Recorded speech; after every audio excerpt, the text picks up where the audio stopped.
Sit over here where it's drafty. Call it Claremore Cultural Development Authority order. Sarah, please call the roll. Cotta. Feldman. Here. Michael. Present. Calendar. Long. Bruckerhoff. Here. Colby. Here. McSpadden. Irwin. Here. McSpadden's chair. The Pledge of Allegiance and the invocation by Dave Melbourne. Pledge Allegiance to the flag of the United States of America and to the republic for which it stands, one nation under God, indivisible, with liberty and justice for all. Please join me in a word of prayer. Father, we come to you tonight. This is a proceeding of the City Claremore Council, and tonight, Lord, we need to discuss some issues. We need to discuss some business. But Father, we don't want to do that without your approval. We don't want to do that without your direction and your help. Father, we look outside and we see the beautiful snow, but we know that with that comes a lot of caution and things like that. Well, tonight, we hope that you will just help us to go forward. We want to do some good things for Claremore. We all are very proud of this city, and tonight we want you to be proud of our decision, our attitudes, our conversations, the words we use, and the decisions that we make. So we ask your blessing on all of this, Father. In Jesus' name, amen. Amen. Thank you, Dave. You're welcome. Good night, everybody. Good night. Stan will see you tomorrow at 7:30. You bet, baby. All right. Good night. Call the public. None. Acceptance of the agenda. Motion to accept. So moved. Second.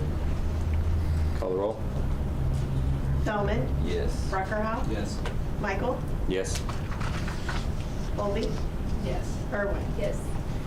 Items unforeseen at the time the agenda was posted. None. Thank you. Current business. Do I have a motion to accept the consent agenda? So moved. Second. Call the roll, please. Colby. Yes. Bruckerhoff. Yes. Feldman. Yes. Michael. Yes. Irwin. Yes. Motion to adjourn. Second. Call the roll, please. Feldman. Yes. Bruckerhoff. Yes. Colby. Yes. Irwin. Yes. Michael. Yes. That was adjourned. There you go. All right. Claremore Public Works Authority, call to order. Please note the roll. Acceptance of the agenda. I have a motion. Accepted. Please call the roll. Feldman. Yes. Colby. Yes. Michael. Yes.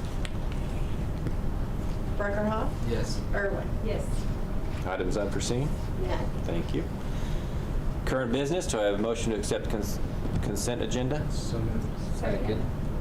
Please call the roll. Bruckerhoff. Yes. Feldman. Yes. Michael. Yes. Colby. Yes. Irwin. Yes. Motion to adjourn. Second. Please call the roll. Bruckerhoff. Yes. Feldman. Michael. Yes. Colby. Yes. Irwin. Yes.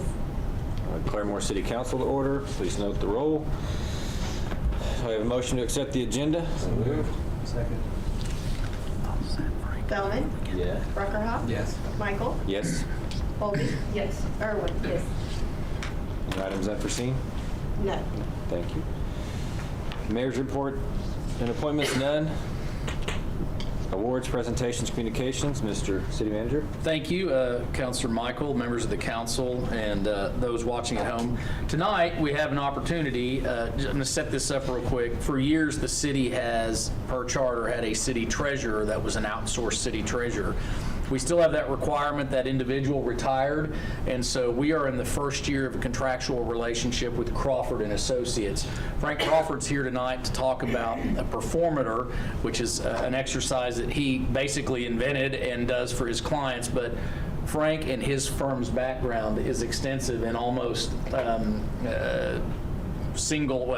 he's about the sole provider of such services to several political subdivisions across the state, probably the region. I know cities and towns. I'm not sure about school districts, but political subdivisions is his firm's specialty, and that's who we now have acting as our treasurer and CPA.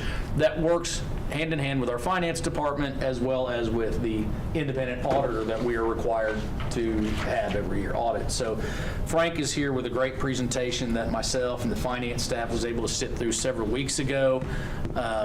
And we wanted to make sure that the council and the citizens had the opportunity, and it's just kind of an overall picture of our current financial health, looking at the past and what we can expect moving forward. So with that, we're going to ask Frank to come up, and he's issued a copy of the performator to each of you as well.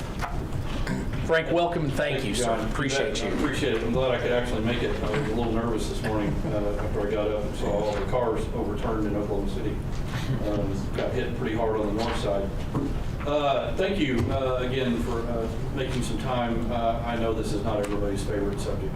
Municipal accounting is kind of rather dull and dry, but I'm going to spend a little bit of time trying to simplify it a little bit tonight, just to give you a little background. The audit that you would have received at the end of every fiscal year is about 100 pages long, and I don't know if you've ever really opened it past the table of contents, but if you do, you either need glasses or an enlargement glass, something to enlarge the font, and then even if you get that far, there are numbers that are flying all over these pages that don't really self-explain themselves. Accountants have a hard time reading government financial statements, even those that are seasoned or veteran accountants. And so, although the audit does a great job of telling you whether or not the numbers are right, it doesn't do a good job of telling you what the numbers mean. And so, about 25 years ago, my firm decided to try to simplify this process and create a model where we could select anywhere from 10 to 12 to 15 to 18 different what we call financial statement ratios that mean something to a government, and then put them together into a model where we could score them on a scale of 1 to 10 or 0 to 10, because even though almost every non-accountant will look at those financials and tell you, I don't know what any of this means, I haven't yet met a person who doesn't understand how am I doing on a scale of 1 to 10, with 10 being great and a 1 or a 0 being terrible. Everybody got that, and so I tried to simplify audited financial statements into that perspective, and it all came about 25 years ago in a town not terribly far from here, a couple hours south of here, the town of Shakota, where I was the auditor at that time. And I remember going to these council meetings, and every year there was a council member who would say, I don't understand anything that you just told me. He said, but I do ask you one question every year, which is, how are we doing on a scale of 1 to 10? And I kept forgetting that, and so the last time I was there, I thought, oh great, I should have remembered what score I gave him last year, so I could tell him it was the same score, so he wouldn't have any other questions. And I said, well, you're a 7. And he said, well, according to my notes from last year, you said we were an 8, so now tell me why it went down. And so now I'm stuck, trying to rattle off some reasons that may have not been right or may not have made any sense. So I finally decided I couldn't really keep doing it and winging it anymore. I needed to kind of create an analytical model. And so that's kind of what bore the performer. It's a made-up name. Once I got it, I submitted it to the copyright and trademark authorities, got a copyright and a trademark on it. And what I thought was really just going to be a way to explain to Henrietta and Shakota and Dewar and maybe a few larger governments how they're succeeding or failing with their health as a financial entity. Kind of blew up on me, and now it's taught in college and university textbooks. It's used by the U.S. Department of Interior to measure all the island governments that we provide funding for, U.S. territories, commonwealths, and so on. And so it's kind of gotten a life of its own. It's used all over the United States by different communities also. And so once we picked up Claremore, when we got a call a couple of years ago about kind of replacing your current treasurer because she was retiring, I wanted a year or two of some data before I approached you with this to see if this was something you'd be interested in. So what I've done is I've created a model historically, even though we weren't involved in some of these years. If you go to page 5, which if you have the electronic copy, it's probably not numbered, but it's that slide that we see on the screen. Page numbers is on the bottom right. I looked at the last 3 years, including June 30th, 24. Even though technically we have June 30th, 25 already finished, we don't have the report yet, so until that audit's done, I won't incorporate that in. but I kind of wanted to see where this model was going, where it was trending. The bad news is I couldn't have picked a worse 3 or 4 year period to analyze because there were so many one-time things going on in this period of time, not just here, I mean, including your tornado that would have happened in May of '24, but this was the 3-year period where COVID was raging. No one was shopping out of their district. Everybody was staying home. Our sales tax numbers were going crazy. We were having 6, 7, 8% increases yearly on sales tax, which is not normal. And we had a bucket full of free money from the U.S. federal government, the CARES money, the ARPA money. And so what we're kind of seeing when you look at page 5 is an artificial inflation of what your score really was in the first couple of years. And then in '24, kind of starting to see the realization of what I would say coming off the COVID high, which we were there in the last couple of years. That free money's gone. We've spent it. We've obligated it, and it's going to be gone, and it's not coming back. That's a once in a generation kind of thing, and we're not going to see it again. To topple that also, you also had that tornado that happened toward the end of fiscal '24. Which required the use of cash that we had on hand to start repairing things, clearing off the debris. We'll get that money back, or a large part of it. It just won't be right away. In fact, I think you're still lacking $7 or $8 million of reimbursement, and you've just gotten about 5 of the 12 or 5 of the 17 that I think you've had. And you didn't get it all at one time. You get it in little pieces. And so kind of a weird analytics. You just usually don't see the performer stair-step down without stair-stepping back up. But if I would have went back and gotten 10 years of data, which ultimately, that's where we'll be, you can kind of see it even out over a period of time. You're just looking at a snapshot. So it may actually get worse before it gets better, because I think you're going to see what happens in fiscal '25 actually maybe drag the scores down a little bit before things kind of even level back out, all the FEMA money gets reimbursed, and we start to see these scores come back up. So just a little perspective, 7-1, what does that mean? Well, if my scale is 0 to 10, and 10 is excellent financial health and success, and 0 is terrible, the first thing you need to know is there is no government in existence that can score a perfect 10, and there is no government in existence that can score a 0. Although my 0 is being tested by the government of Puerto Rico right now, which is in the worst financial shape I've ever seen of any government. One easy way to tell about a government's financial health is if you open up the big audit report and you see a bunch of numbers that have brackets around them, brackets are bad. So if you see a bracket around a number, it means nothing good. In Puerto Rico, every number has a bracket. It's literally the worst thing I've ever seen.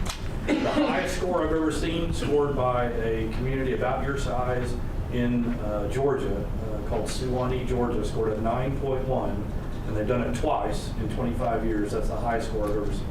But it happens twice in 25 years. So if you use that perspective, a 7-1 doesn't look so bad after all. There's nothing wrong with a 7-1. It's actually really good. The score, though, is actually made up of 3 things, because I'm really looking at 3 different things. I call it position, performance, and capability. Those are fancy words for health. That's what the position is. Performance is really just the performance of that 12-month period. And then capability is more like sustainability. The higher we score on the sustainability model means the more flexibility we have to sustain these operations. We can raise our sales tax rate. We can raise debt issuances. We can issue GO bond debt. We're not capped out, if you would look at it in that perspective. And so of those 3 scores that average out to this 7-1, your highest score is that sustainability factor. You've got a 3-cent sales tax. That's the lowest, literally, of any community your size in the state.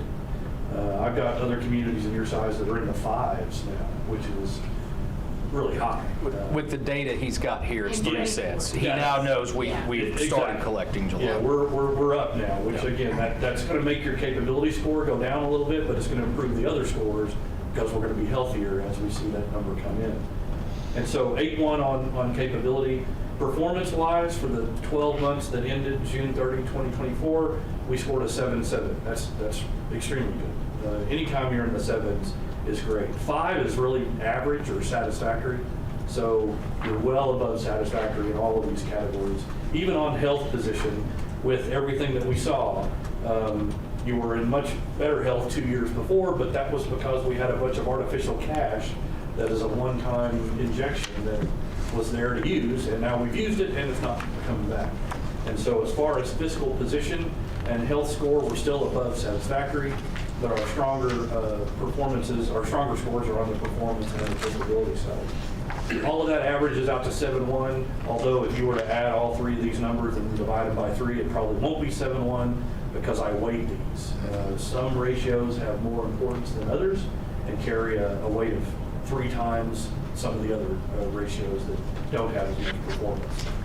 And so, as I said, I pick about 17 or 18 or so different ratios, but they're grouped. There are 6 or 7 ratios that are health related, 6 or 7 that are performance related, 6 or 7 that are capability or sustainability related. I wasn't going to make you stay here and go through this whole thing, so I'm going to pick a handful and kind of walk you through a couple and then show you a couple of summary slides and then kind of let you look at these and ask any questions that you might have. So the first few slides that you're going to see relate to the position scoring or the health scoring. And so let's go about 2 or 3 slides in advance until we see one that's called the level of general fund unassigned fund balance. Back. There you go. Level of general fund unassigned. General fund is our city engine. This is where we run the bulk of our finance through. And if we don't account for something in the general fund, it's because it's got a special restriction to it. So we have other smaller funds where we use certain monies for certain things. But by and large, everything on the city side runs through the city's general fund, much like how on the public works side, the utility side runs through the utility funds. So the one thing I wanted to note here is notice that several ways to read these slides. There's usually a picture on the left in the form of a graph or a chart that's easy to see. There's a little bit of narrative on the right to kind of explain it. And then if you don't want to do either one of those, you look down to the bottom right and you'll see a red, yellow, or green number. Red, not so great; yellow, okay; green, obviously very good. One of the key things in the health score, and one of the reasons why you're at a 5.7, is that you have very little carryover left over that's unassigned to something else in the main general fund. In other words, we have about 2%, a little over 2%, or 441,000 of revenue of leftover revenue over our inception in the general fund that is there, that's not assigned for something else or obligated to something else. Now, the good news is that we have about 4.5 million of what we call assigned fund balance.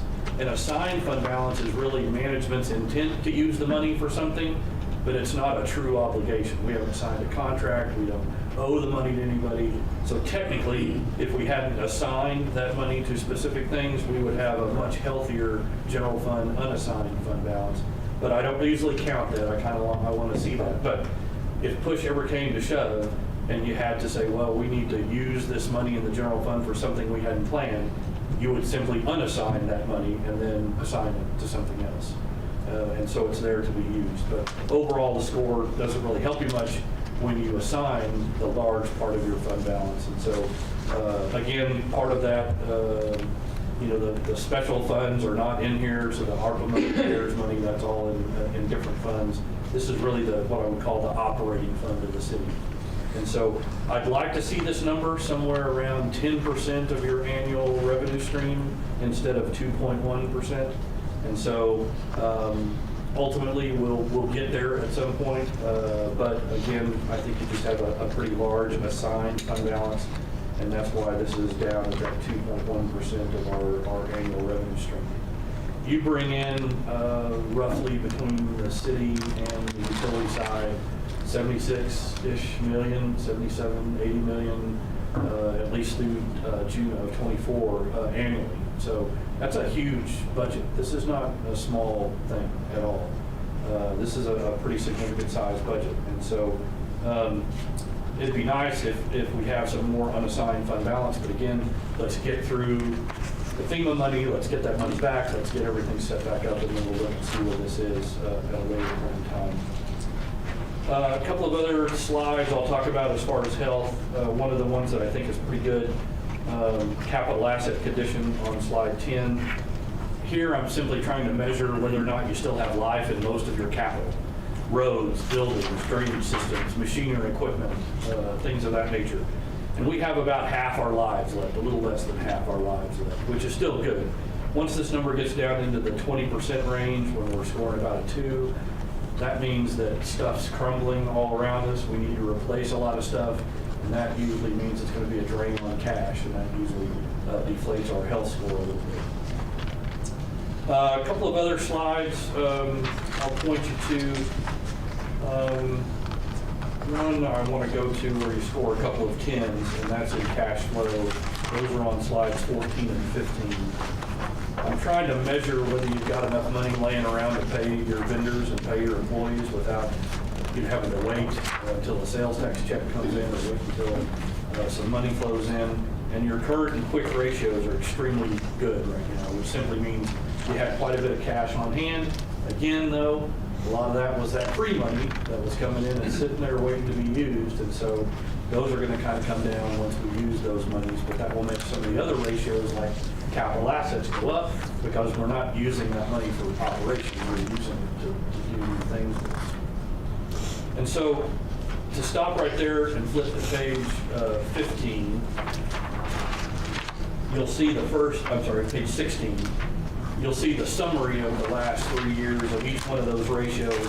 And then at the very bottom in the blue box, you kind of see, okay, there's that 5.7 in the far right column for fiscal 24. And you can kind of see what it was the year before and the year before. Again, once we have 5 years of data, once we have 10 years of data, this will seem a little more intuitive to follow. But we pretty much stayed in the same health position over the last 2 years, but we're better off health-wise 3 years ago in fiscal 23. Fiscal 23. And so that's the way the next section works. It's just now we're talking about performance instead. And so I'll pick a couple of things out here. One of them I want to pick out is on slide 20, called interperiod equity. And I know that's a fancy term. What is that? All this really measures is whether the taxpayers and ratepayers today, if they pay $1 in taxes and fees to the government, are we getting at least $1 in services back? So what I want to do is I want this to be as close to 100% as possible, if not a little higher. Meaning that if I collect $1 from you, I'm at least giving you $1 in services back. We're collecting right now $1.03 for every dollar that it costs us in services, so that's great. That scores you a 10. Once this dips below 100% though, if it ever gets below 100, now what you're telling me is for every dollar that we collect, we're having to spend $1.10, or for every dollar we spend, we're only collecting 97 cents. That starts to wear you down over a period of time and would be reflected in the other ratios. So it's the lowest of the 3 years, but again, that's kind of the way this trended a little bit. It's probably artificially high because a lot of the free money that was there. The next slide is pretty important too on performance, called BTA, self-sufficiency. What is that? BTA stands for business type activities. So this basically measures all of those services that we provide where we get to charge a fee to the user to get the money back.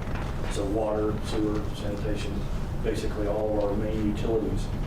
Here I want to make sure that for every dollar that we provide them in services, it costs us $1 to provide you with water and sewer and sanitation, and that we collect at least $1 back.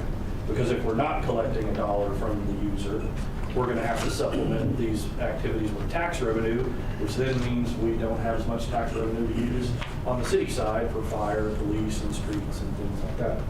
And so right now, no worries there. 2 of the ratios there, why you score really well on the performance side.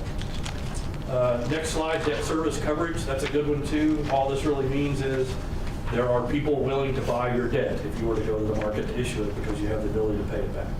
So we generate more than 1.5 times our average annual debt service. That's usually one of the key requirements for those that want to issue revenue bond debt, for example, through your public works or your municipal code.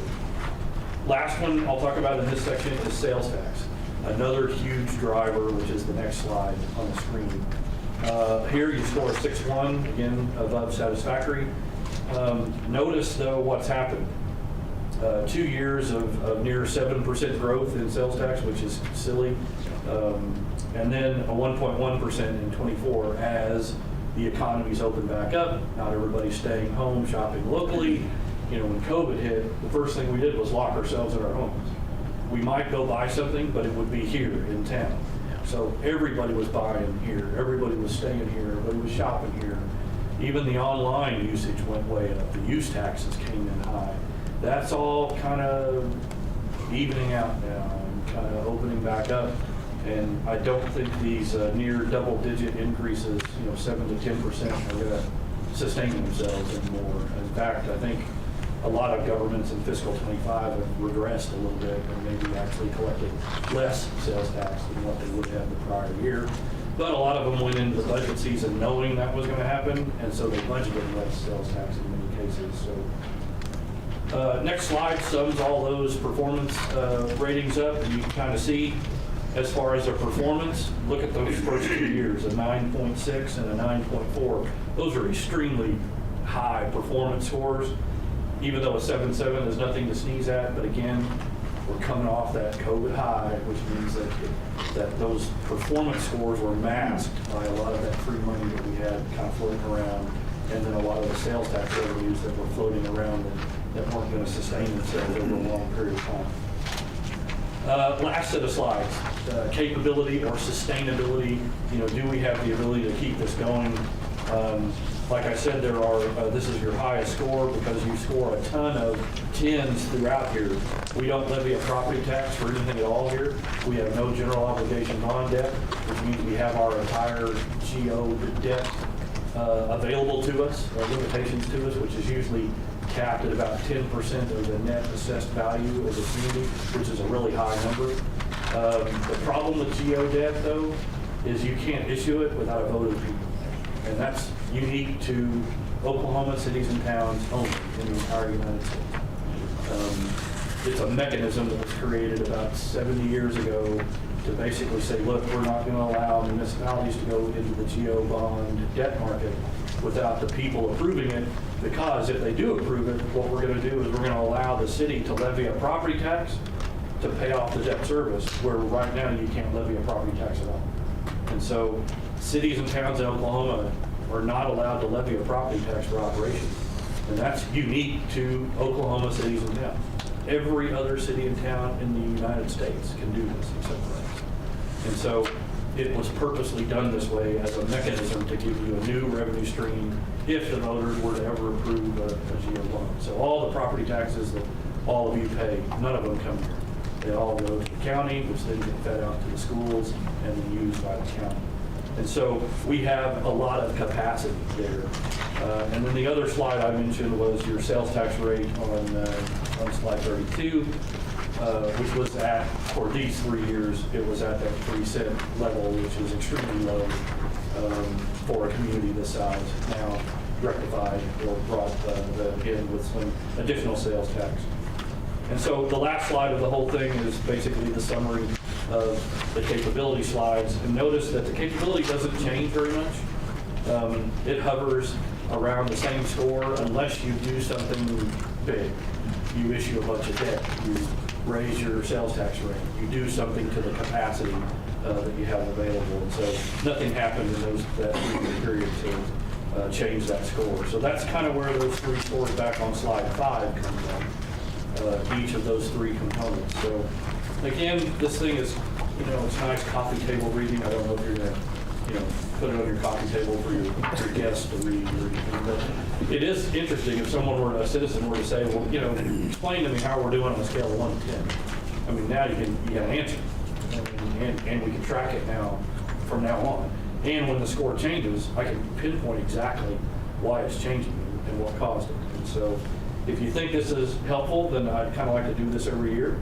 Every time we get an audited set, I'll put the new numbers in, and then we'll look at 4 years together. And then 2 years later, we'll look at 5, and then we'll kind of see how that goes. But I want to first make sure that you think that this is viable, that it makes sense, and if so, then we'll continue to do it. And I'd like to add you to the database anyway, so even if you don't like it, I might calculate it anyway, just so I can keep track of what's going on. Because inadvertently, the number one question I get is, how does this compare to the other cities? Yeah. And if that was one you're going to ask, I'll go ahead and answer it. This is right on target.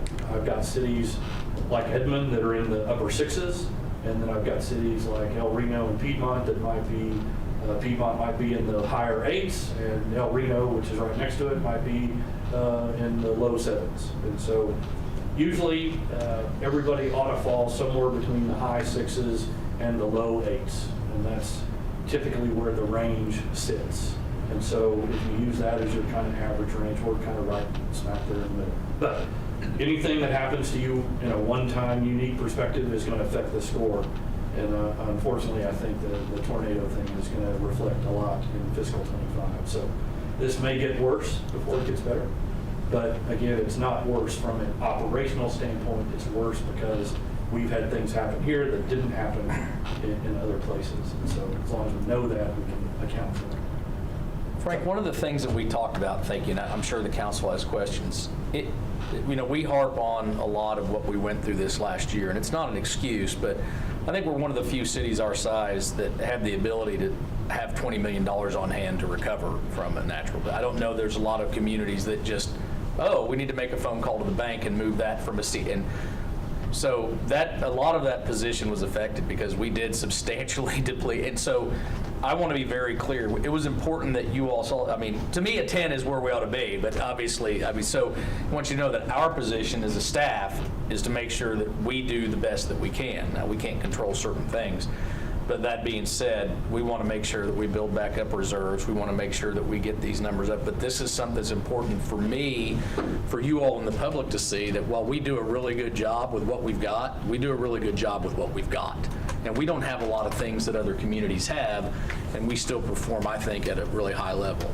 None of us wanted to go through what we did this last year, but I just want to preface this. When we come back here in a year and factor in and close out 2024 numbers, 24, 25 numbers, this is not going to be a real flattering number that you see. The government's still going to owe us several $1 million, the federal government is, and so now we will have an increase in revenues for operations that's unrestricted. All three of our pennies were restricted. This one's an unrestricted general fund allocation, but we've also made a very intentional, you all have allowed us to be very intentional with spending money on infrastructure. And so that is also, we were in the process of that before the tornado hit too. But I think you guys should ask Mr. Crawford any questions. This is a tool that we will probably use every year because one, it allows us to, in layman's terms, talk to each other about where we're at, as he said, but also a comparison to show people, look, we're not hiding anything from anybody. They have all the numbers. We make sure they have access to everything, just like the public. We want people to know where we're at, so when we go out and say, hey, we're trying to get better, and this is how, and this is why, we've got data to show what we're trying to do. And I'll echo that I see hundreds of government financials a year, from all different types of entities. This is a well-run city. I can look at the numbers and spend 15 minutes analyzing financial statements, and I can tell you whether the city's well-run or not well-run over a period of time. This is a very well-run city. John, Susan, they know their stuff. So when they come to you budget time and they say, look, we got to be careful here. I know we've got this cash, but we want to make sure that we're conservative. They're doing it for a reason. There is a scheme, a grand picture at the end of the day of where we want to be. And the only way to do that is to plan. And so if I remotely thought that this was problematic, I'd be saying this is problematic. Now, if in 5 years, all I see on this is a giant stair step down and we're at a 2.7, I probably will say, something's not right here, folks. Yeah.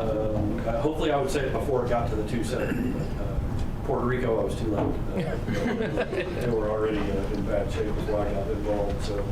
So yeah, I again see hundreds of these. So I don't want to leave you with any impression at all that this is a bad thing. This is actually a good thing. However, I know the economic realities that you guys have been faced with for 9 years. Other post-employment benefits, meaning other than pension. So this is what we call our health care for retirees. And so because we provide a benefit, an intrinsic benefit to retirees in order to either stay on our plan at a reduced premium or to blend our premiums where they pay the same as everybody else, even though the premium ought to be a lot higher. We have an actuary, not we, the city hires an actuary to determine what that liability is. And then we have a choice about whether we want to fund it in advance. And so no Oklahoma governments pre-fund their OPEB trusts. It's not like the pension trust where we send money off the trust funds every year based on the actuarial evaluation. We fund this on what we call a pay-as-you-go basis. And so at some point, some people have said, well, should we fund this? And it's 6 of one, half dozen the other. If you want to continue to stay on a pay-as-you-go, that's fine. If you want to pre-fund it, then you got to tell me what you're not going to fund in order to pre-fund this. And so pay-as-you-go is nothing wrong with that at all. And then the slide before that is the pension slide, but this is the pension slide related to the fire and police pension systems, where we basically have the state plan for our fire and police. Police up through fiscal 24 was fully funded, but fire was not. Fire was really bad. And so what happens in that situation is the fire liability, your share of it, even though it's the state pension system, they make us push the accounting down to you. So in your overall financial statements, you have a huge liability. That's the unfunded, your share of the unfunded fire pension system, and it drags your position down. And so your own healthcare plan or your own pension plan on slide 11, not terribly bad, because if you look at 92% funded, I mean, that's almost fully funded. In fact, most governmental pension systems, accountants, that's what an actuary is an accountant with less personality than a real accountant. So imagine how that would be. So don't let your children grow up to be actuaries. Sorry, they're telling accounting jokes at the actuary conference, so I don't feel so bad. Talking about actuaries here. I do have a question. Sure. When looking at your debt to asset ratio. On slide, give me a slide. Slide 16. Oh, yeah, there, I'm there. The increase from 38.7 to 42.9, is that due to the $28 million bond that we took out? What slide? 16. Slide 16. 16 or 13? Sorry, page 16? Page 16. Slide 6. Financial position ratings or debt to asset? Because Well, that, debt to Oh, asset. okay, yeah. so 13. Yeah, so 13 is the actual slide, but I think she's pointing to the summary slide where it's going from 35 to 42. Yeah, is that due to the taking the bond out for the water? It would have to have been, because probably what happens is we issue that debt, and then as long as we buy an asset with the debt, it's a one-for-one trade, so it doesn't really hurt the ratio. But if we issue the debt and then we haven't spent it yet on the capital asset, then it would affect the ratio. and that was the year in which OWRB, we sold $28 million in bonds and Right. issued that And then debt. you didn't spend all 28. Yeah, we're probably Waiting on it. maybe 2/3 or if Right. that through the spending on that project. Yeah, and so the debt to assets, basically it's measuring equity like you own in your house. And so the more equity we have, then the better our financial position at the end of the day. So when we do borrow money, as long as we spend that money on capital, then we're great. But if we spend it on operations and then it's gone, and then that hurts. And so I just want to make sure that when we borrow money, we're using it on capital. We do not take on debt and use it on Yeah, operations. well, you better not. No, that would have been a warning long before today. We do not do that. So yeah, you got to avoid. And that was, that money was funded, and then it was months before we spent any significant dollar, almost close to a year, Right. before significant monies were spent on it, yeah. And so that's a good point. That's a good pick out. That's exactly what would have happened. I assume so. Yep. You Good. make recommendations, or do you just, Yeah, no. Okay. I Yeah. just wondered, like, Sure, Okay. sure. I make recommendations, but only based on what I hear from management about why certain things are at a certain level. So, I know why your general fund, unassigned fund balance is where it's at. I'm okay with it where it's at, because I've got a cushion on the assigned side that if we had to push to shove, we could come back and get it. I also know we're still owed $12 million by FEMA.